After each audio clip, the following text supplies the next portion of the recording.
Ολογραφικός Σύλλογος Μακρυχωρίου Καρδίτσας, στα πλαίσια των εκδηλώσεών του, διοργανώνει απόψε διάφορα ήθη και έθιμα καραγκούνικου γάμου αναπαράσταση.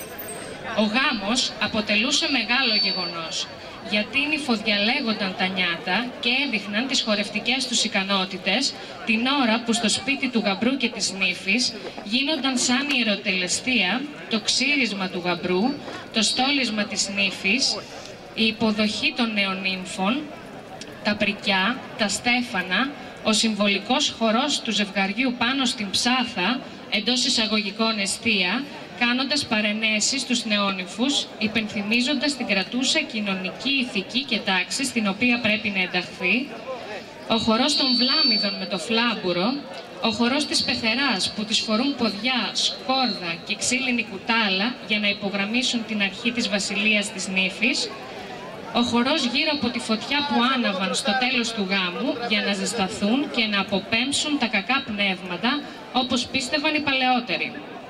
Φορείς του τραγουδιστικού ρεπερτορίου είναι κυρίως οι γυναίκες και οι στενείς συγγενείς. Οι οργανοπαίκτες, επικεφαλής στις διάφορες γαμήλιες πομπές, θα παίξουν ειδικά κομμάτια, τις πατινάδες, δίνοντας τον απαραίτητο πανηγυρικό χαρακτήρα στο γεγονός. Αυτά θα προσπαθήσει να παρουσιάσει αυτούσια ο Ολογραφικός Σύλλογος Μακρυχωρίου Καρδίτσας. Μας θυμούν με την παρουσία τους ο Δήμαρχος, ο Αντιδήμαρχος, ο Πρόεδρος του Τοπικού Συμβουλίου και ο Σύλλογος Μακρυχωρητών της Αθήνας. Στο σημείο αυτό θα παρακαλούσαμε τον Πρόεδρο του Ολογραφικού Συλλόγου, Άρη Μπιμπίκο, να έρθει να απευθύνει έναν χαιρετισμό. Ζούμε σε μια εποχή που η κοινωνία γίνεται όλο και πιο φτωχότερη, χάνοντας αξίες, μνήμες και αισθήσεις ζωής. Με την προβολή της παραδοσιακής κληρονομιάς επιδιώκουμε να μάθουν οι νέοι, να θυμηθούν οι παλιοί, να γνωρίσουν οι ξένοι και να ξανααισθανθούμε όλοι εμείς κάποια μηνύματα που έρχονται από το παρελθόν, που μπορούν να βιωθούν στο παρόν και να τα ανακλούν στο μέλλον. Ο γάμος σαν ιεροτελεστία αποτελεί ένα μήνυμα ότι αποτελεί το μήνυμα ότι για μια εποχή που όλα τα μέλη της κοινότητας συμμετείχαν ενεργά σε ένα κοινό σημαντικό γεγονός, δημιουργώντας και αυτοσχεδιάζοντας μέσα από το λόγο, από τη μουσική, από το χορό και από το τραγούδι. Σήμερα θα μεταφερθούμε νοερά σε ένα από τα σπίτια του χωριού μας, όπου θα παρακολουθήσουμε διάφορα ήθη και έθιμα καραγκούνικου γάμου. Οι γάμοι στο χωριό μας και σε άλλα καραγκονοχώρια γίνονταν με πανηγυρικό τρόπο το φθινόπωρο ή την άνοιξη. Το καλοκαίρι υπήρχαν δουλειές και δεν ευκαιρούσαν. Το χειμώνα η κακοκαιρία δεν επέτρεπε τα γλέντια. Εποχή κατάλληλη συνήθως θεωρούνταν ο μήνας Αηδημήτρης, Οκτώβριος, και ο Παχνιστής, Νοέμβριος. Ο γάμος δε αποτελούσε το μοναδικό μέσο διασκέδασης των καραγκούνιδων και συγχρόνως μια ευκαιρία να νηφογαμπροδιαλέξουν. Ξεκινούσε ο γάμος, γίνονταν μεγάλες ετοιμασίες από τη μεριά του γαμπρού και από τη μεριά της νύφης. Θα ειδοποιηθούν οι κουμπάροι, τα μπρατήμια, τα όργανα, ο μάγειρας, ο κουρέας, θα καλεστούν οι χωριανοί, φίλοι και συγγενείς. Θα ετοιμαστούν τα πρικιά της νύφης, θα σβεστοθούν και θα παλαμιστούν οι ρούγες. Επίσης, όλη την εβδομάδα θα γίνουν τα διατεταγμένα και πρεπούμενα της προετοιμασίας του γάμου. Ακούσατε!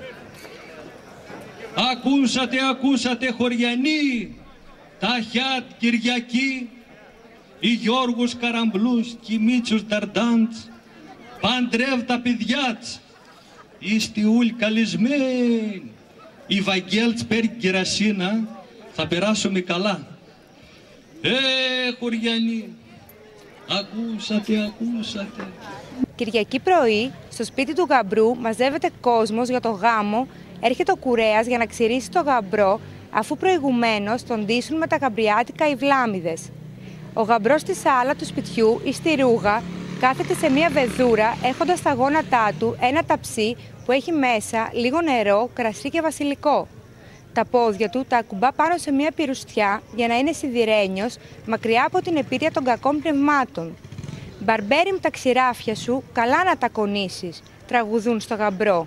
«Να μας ξυρίσεις το γαμπρό, να πάει μακριά στα ξένα, στην παραπέρα γειτονιά, στην παραπάνω ρούγα, για να μας φέρει την πέρδικα που είχε αραβωνιασμένη». Μετά βάζουν το γαμπρό στο χορό. τον κερνούν και χορεύει με τους γονείς, με τους συγγενείς και τους φίλους του, ώσπου να έρθει η ώρα να πάνε να πάρουν το κουμπάρο και μετά όλοι μαζί θα πάνε στο σπίτι της νύφης.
Ασημώστε, δεν κόβω τα ξηράφια. Δεν το ξέρω καθόλου.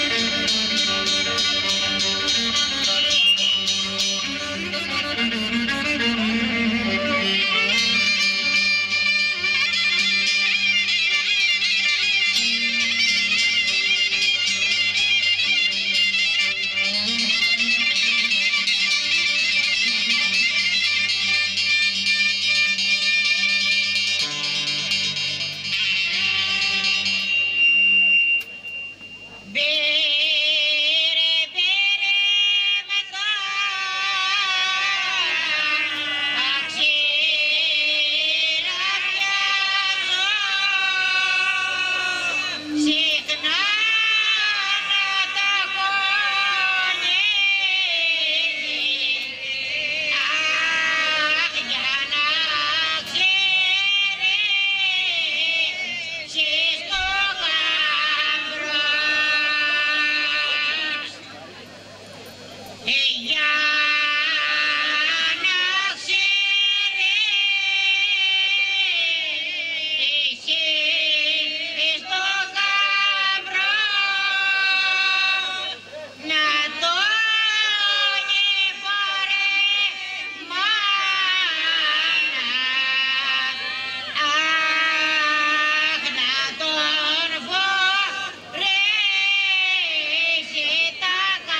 Ωρες εσένα θέλ να μείνω, σε σένα σε σένα θέλω να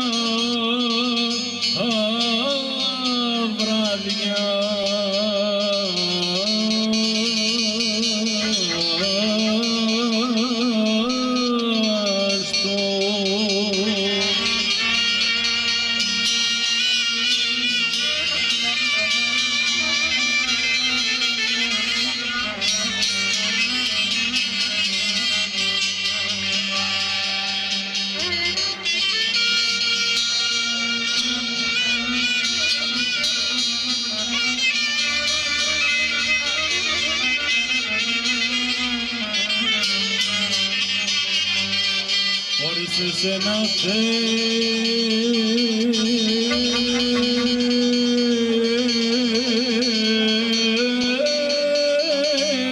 να βραμιαστώ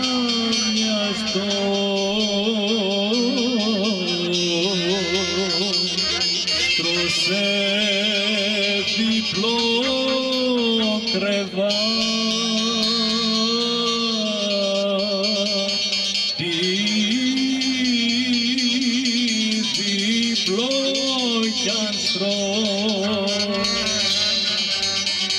διπλό κι αν στρώσω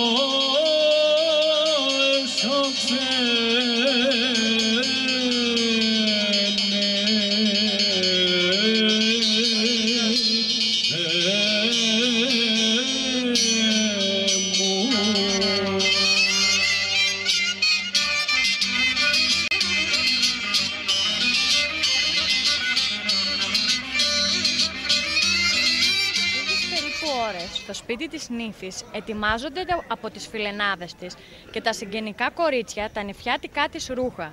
Στον αναγκώνα, σε μία γωνιά ενός δωματίου που είχε την πρίκα της, τοποθετούν μια πυρουστιά. Βάζουν την νύφη να πατήσει πάνω στην πυρουστιά, τη στολίζουν και την τραγουδούν. «Πού είστε αδελφάδες μου και ξαδελφάδες μου, να μ' αλλάξετε και να με στολίσετε» ή «Άι κόρη Ξανθή, μη μαραίνεσαι πως παντρεύεσαι». Από μακριά το συμπεθεριό φτάνει. Μπροστά ο πατέρας του γαμπρού με την κόφα.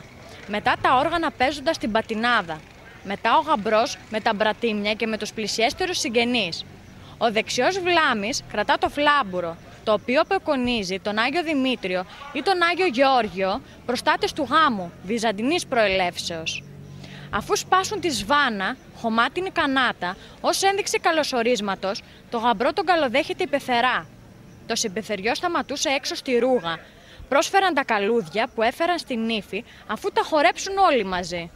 Μετά βάζουν την νύφη στο χορό, όπου θα χορέψει τον τελευταίο χορό στο σπίτι της, μαζί με τους γονείς της, τους συγγενείς και τις φιλενάδες της, και καθώς εκείνη χορεύει, της κρεμούν χρήματα. «Πέρα στον πέρα μαχαλά, στον πέρα και στο δόθε, περπατεί σαν άρια, σαν την πάπια στα λιβάδια», είναι το τραγούδι της νύφης. Στη συνέχεια οι βλάμιδες παίρνουν την πρίκα, η νύφη χαιρετά τους δικούς της συγκινημένοι. Μπροστά το συμπεθεριό του γαμπρού και πίσω της νύφης ξεκινούν για την εκκλησία όπου θα γίνουν τα στέφανα. Και όλοι θα ευχηθούν να ζήσουν, να γεράσουν σαν τον Όλυμπο και να κάνουν 5 αγόρια και 1 τσούπρα.